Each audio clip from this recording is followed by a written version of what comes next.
Vinay Sharma big B of the physics channel में आपका स्वागत है।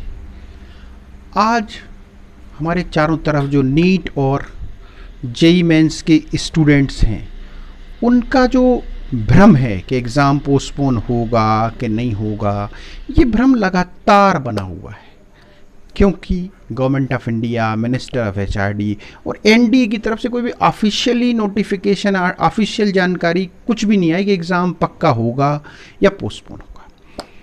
लेकिन इस पे मैंने थोड़ा सा विचार किया और थोड़ी सी रिसर्च की और समझने की कोशिश की कि क्या होगा। तो मैं आप लोगों के सामने इससे रिलेटेड कुछ तथ्य आपको समझाना चाहता हूँ। देखिए, सबसे पहली चीज़ आप समझिए कि 5 जुलाई को गवर्नमेंट का एग्ज़ाम होने वाला था, ठीक है भाई, सीटेट का एग्ज़ाम एक्चुअल में ये टीचर्स एलिजिबिलिटी टेस्ट होता है सीबीएसई की तरफ से, जो पढ़ाने वाले टीचर उनके लिए। इसमें भी करीबन 30 लाख स्टूडेंट्स बैठने वाले थे, इसको कैंसिल कर दिया गया। इससे आप समझ सकते हैं पहली चीज़ कि कंपटीशन एग्जाम, अच्छा, और इसकी कोई डेट भी नहीं दी गई, मतलब कैंसिल का मतलब ये है अब आगे नई डेट आएगी, पोस्टपोन कर दिया गया है बिना डेट के, मतलब डेट फ्यूचर में आएगी। ठीक है, ये आप महत्वपूर्ण पॉइंट समझें। माने गवर्नमेंट को अभी कंफर्म नहीं हो पा रहा है कि कब तक डेट देना चाहिए, ये एक नोटेड पॉइंट है। दूसरी चीज़ ध्यान दें कि 31 जुलाई तक अभी पूरी तरीके से school, college, coaching, training centre, इनको पूरी तरीके से बंद रखा गया है।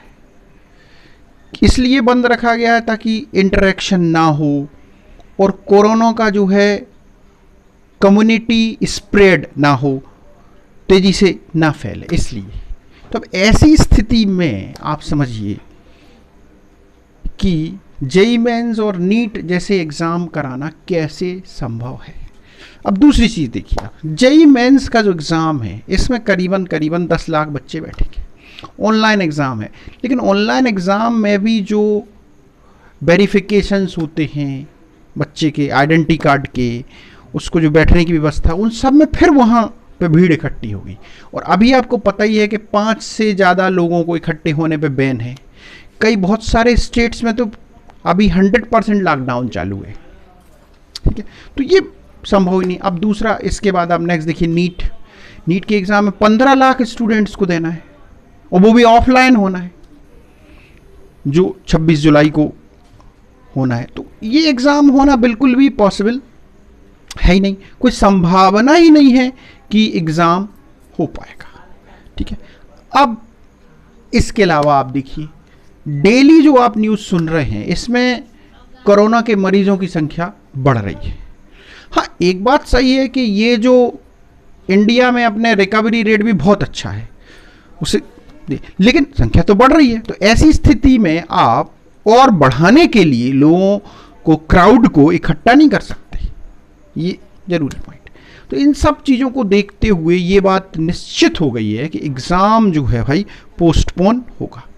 अब ये जो मीटिंग होनी है minister of HRD, NDA, government of India की, ये 3 जुलाई तक हो सकती है। 3 जुलाई के बाद आपको कुछ ऑफिशियली जानकारी मिल सकती है, एग्जैक्ट जानकारी।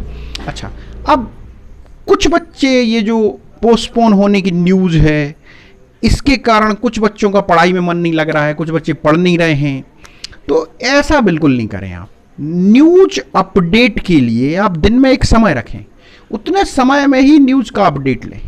वैसे भी कोई एकदम ब्रेकिंग न्यूज़ आएगी तो आपको पता लग जाएगी, ऐसा घबराए नहीं कि आपको अकेले पता नहीं लगेगी, पूरी दुनिया को पता, आप अकेले आइसोलेटेड रह जाएंगे, ऐसा नहीं हो पाएगा। तो इसलिए पढ़ाई पे पूरी तरीके से फोकस करें। अच्छा, पढ़ाई को कैसे फोकस करें? अगर आप देखिए नया नहीं पढ़ पा रहे हैं तो पुराना जो आपका पढ़ा है उसको रिवाइज करें, न्यूमेरिकल सॉल्व करें, एमसीक्यू सॉल्व करें, टेस्ट पेपर दें, बट लगातार पढ़ाई से जुड़े रहें। एक चीज़ हमेशा ध्यान रखें, पढ़ाई एक ऐसी चीज़ है, इसमें कंटिन्यूटी ज़रूरी है। अगर एक बार आप डिसकंटिन्यू हो गए तो फिर से उस कंटिन्यूटी में आना बड़ा मुश्किल है। ठीक है, तो अभी की स्थिति में आप पढ़ाई से जुड़े रहें। हमारा जो चैनल है Vinay Sharma big B physics channel, ये आपको फिजिक्स से रिलेटेड पूरी जानकारी उपलब्ध करता है, फिजिक्स से रिलेटेड कंटेंट प्रोवाइड करता है। 11th 12th CBSE, NEET, JEE Mains, JEE Advance के सारे क्वेश्चंस, लेक्चर हमारे चैनल पर अवेलेबल है, उनको आप देखें। आपकी अगर पर्सनल कोई प्रॉब्लम है फिजिक्स से रिलेटेड तो आप हमसे संपर्क कर सकते हैं। अलग से आपको ज़रूरत है अगर ऑनलाइन क्लासेस की तो भी आप संपर्क कर सकते हैं।